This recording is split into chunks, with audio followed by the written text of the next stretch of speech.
Bueno, continuamos.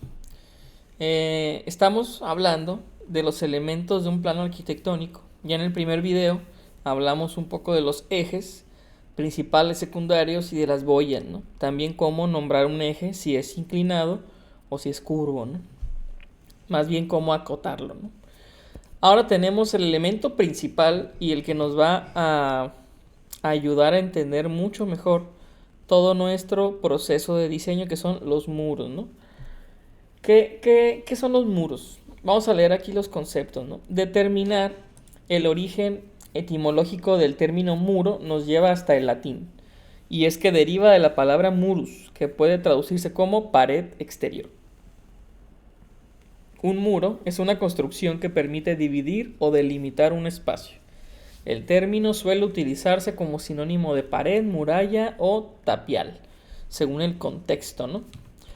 ¿Ok? Los vemos comúnmente de block o de tabique, de ladrillo, de una multitud de materiales, ¿no? Pero el principal pues está compuesto de block, ¿no? El ancho del muro dependerá del grosor del block. La dimensión estándar de un block es de 15 por 20 por 40 centímetros, aunque también existen blocks con un ancho de 10, 20 centímetros, entre otros. Si el block estándar es de 15 centímetros de ancho, porque en ningún block varía la altura ni la longitud, sino solamente el ancho, entonces la definición de qué block se va a utilizar es el que va a dar la pauta para saber qué tan ancho va a ser tu muro, ¿no? Regularmente, como vemos aquí, el ancho recomendable para dibujo técnico a mano es de 0.15 sin un acabado o 0.20 con acabado. ¿Por qué? Porque en la realidad, en obra, en un proyecto, tú vas a utilizar el block común, que es el block de 15 centímetros, pero al ponerle un acabado interior y uno exterior, ya tendríamos un grosor aproximado o un ancho aproximado de 18 centímetros. Cuando dibujemos en digital, la recomendación es que se dibuje de 0.18. Aquí los muros tenemos que el lápiz usaremos HB o 2B, según lo pesado que tenga en la mano. Tinta 0.3 o 0.4 y en AutoCAD 0.50. Como vemos en la parte central aquí junto a mi cursor, cuando yo dibuje dos líneas, estoy dibujando un muro. ¿Qué tanta separación va a haber? Pues si lo estoy haciendo a mano, 0.15 o 0.20 y en digital 0.18. ¿Ok? Para los ejercicios que se van a proponer para complementar este tema, el dibujo va a ser con 0.20 centímetros de ancho en la escala que se determine. ¿Ok?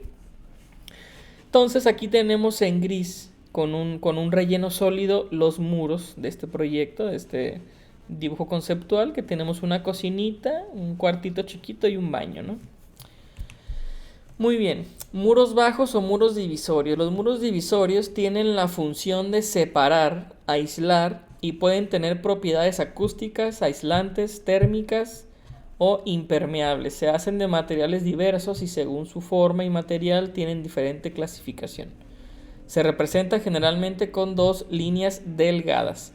A diferencia del muro de carga o muro común, este va a ser más discreto, ¿no? Por ejemplo, aquí todo lo que vemos en gris son los muros de carga, pero este muro que está aquí, que seguramente es para dividir un mueble, un escritorio de un closet, este muro puede ser de madera, puede ser de tabla roca, se puede rellenar de diferentes formas, como se ve aquí en la imagen, ¿no? Sin relleno, relleno sólido, relleno achurado, dobles líneas, etc., ¿no? Aquí la recomendación es que el lápiz sea más ligero, o sea 2H o 4H, y la tinta 0.2 o 0.3, y en AutoCAD 0.30. También se dibuja con dos líneas, pero más delgadas. Puertas. Una puerta representada en planta consta de dos partes que son la hoja de la puerta, la cual es la puerta misma pero vista en planta, y comúnmente se representa mediante un rectángulo donde podemos ver el largo y el grosor de la puerta. Las medidas usuales de largo de puerta son 70, 80 y 90 centímetros.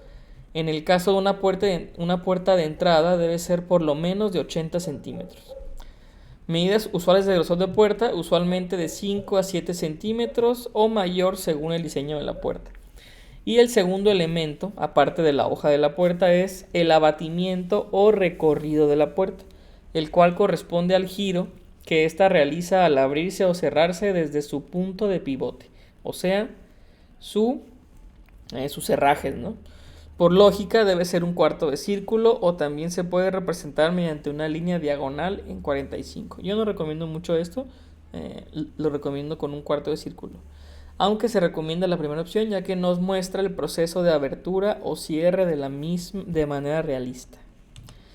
Ok, aquí podemos entender el punto 1, que es la hoja de la puerta, ojo que estamos vista en planta, y el número 2, que es el abatimiento de la puerta. Ahora, en esta imagen, este abatimiento debería estar en proyección.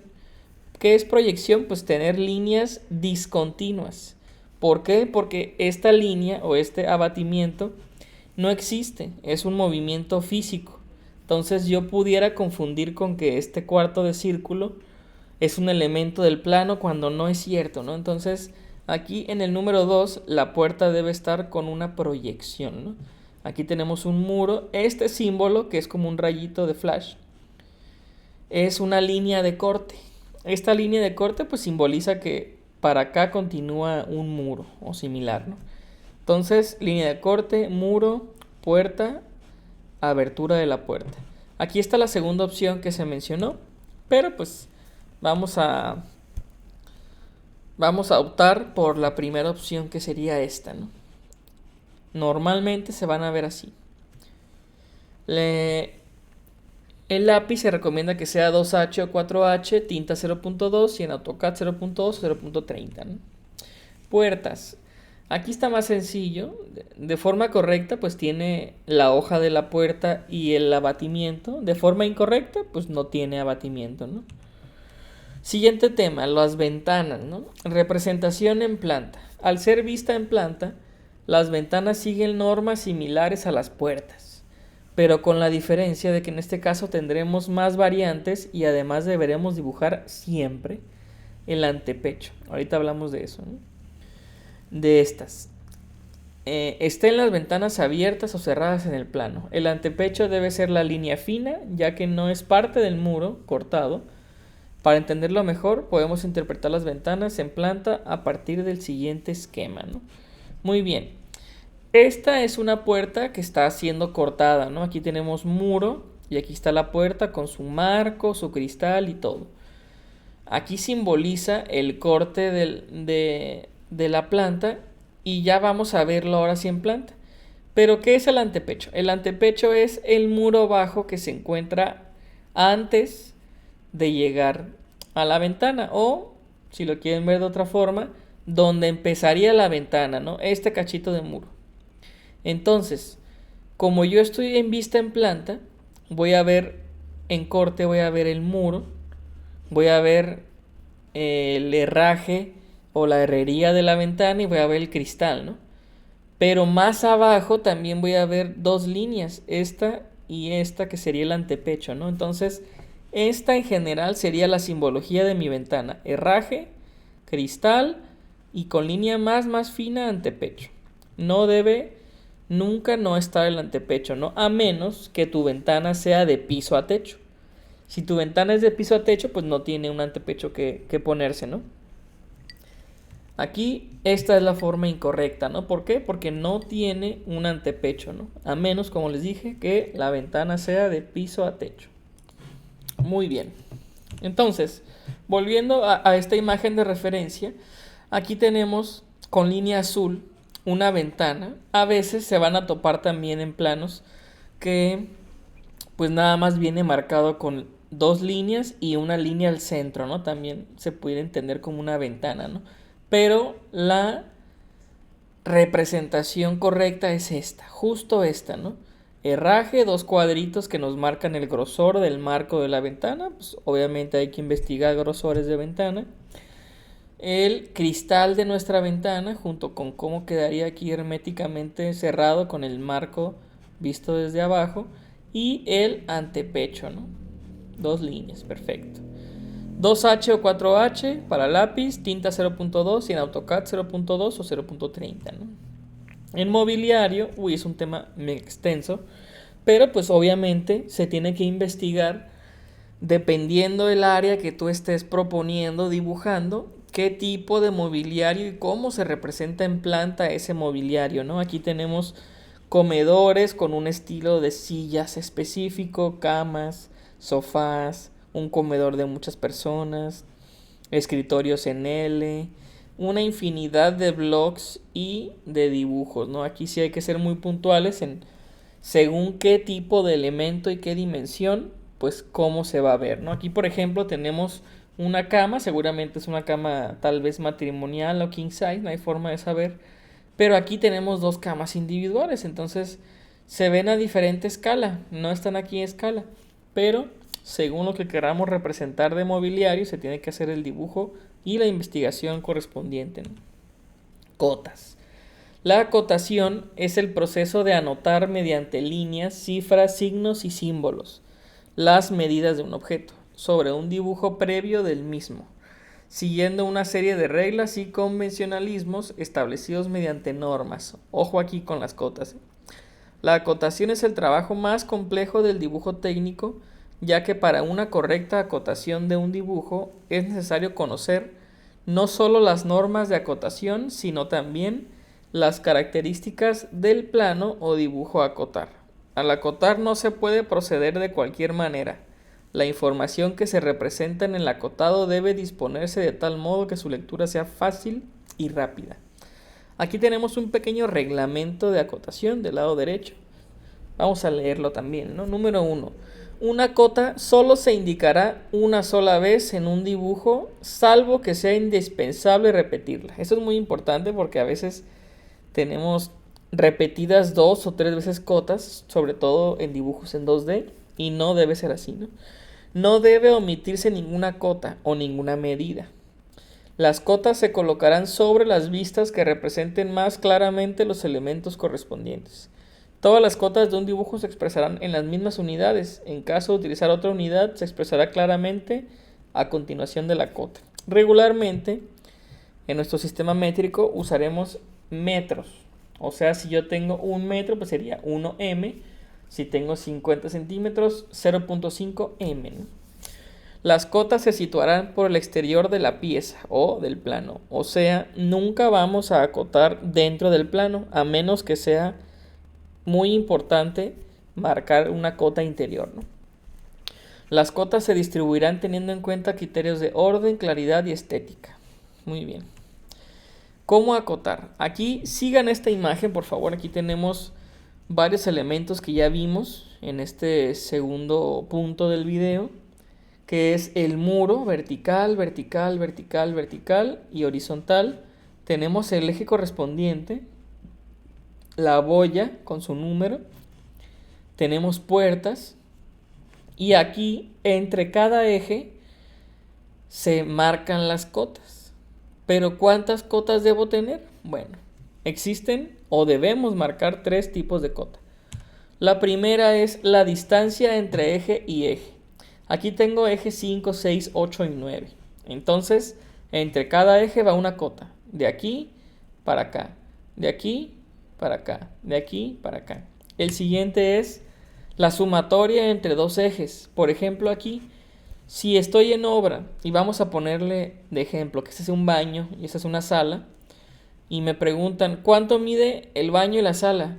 Pues ahí tengo que estar sumando, ¿no? 430 más 175, pues 5, 6 puntos. Y ahí vas con un margen de error, ¿no? Entonces, sumatoria entre 2 ejes para tener más claro la dimensión entre un espacio, ¿no? Y la última sería cota final o la sumatoria total. En este caso, la tercer cota siempre se maneja una cota general, porque si yo tengo una cota de, digamos, un rectángulo, pues el largo total y el ancho total del proyecto, ¿no? 3 cotas. No deberíamos pasarnos de este margen, a menos que el proyecto sea muy grande. Podemos tener por logística hasta 4, ¿no? Otra vez, entre eje y eje, sumatoria entre dos ejes y cota final. Siguiente, niveles. Una arquitectura de una red basada en niveles estará por un conjunto organizado de capas o niveles con servicios y protocolos. El número de capas y sus servicios y funciones es variable según el tipo de red. Ok, los niveles en este caso nos ayudan a marcar las alturas del terreno. Pero aquí vemos diferente simbología de niveles, ¿no? La representación de un nivel que tiene un círculo es el nivel que se utiliza en planta. O sea, esta y esta, ¿no? ¿Qué significa NPT? Nivel de piso terminado. ¿Ok? Si en tu proyecto te llega un cliente, en tu despacho te llega un cliente y te dice, pues arquitecto, diséñame una casa, ¿no? Tú le vas a pedir las dimensiones del terreno, si tiene topografía o no, y él te los va a entregar seguramente, lo hizo un topógrafo o si lo compró te lo va a dar, y tú vas a checar esos niveles porque si tiene mucho cambio de nivel tú tienes que manejar pues una serie de plataformas, ¿no? Y tú para marcar claramente los cambios de nivel en planta usarás los que están acá hasta arriba. Y cuando marquemos cambios de nivel en alzados, los vamos a marcar de la siguiente forma, ¿no? Con estos triangulitos de la forma que les guste más la representación, ¿no? Yo creo que esta o esta está perfecta, ¿no? Cualquiera de estas tres, una, dos, tres, está excelente, ¿no? Sigan viendo, no olviden aquí la recomendación de utilización en lápiz, tinta o en AutoCAD. Y bueno, eso sería todo por los elementos arquitectónicos. Vamos a hacer alguna actividad para poner a prueba todos estos elementos. Así que pues, espero quedara claro todos los puntos que vamos a ir encontrando. Hay más, obviamente hay más muy puntuales, pero conforme se vayan ocupando vamos a ir sacando también más cositas que complementen esto, ¿no? Muy bien, entonces sería todo. Excelente día.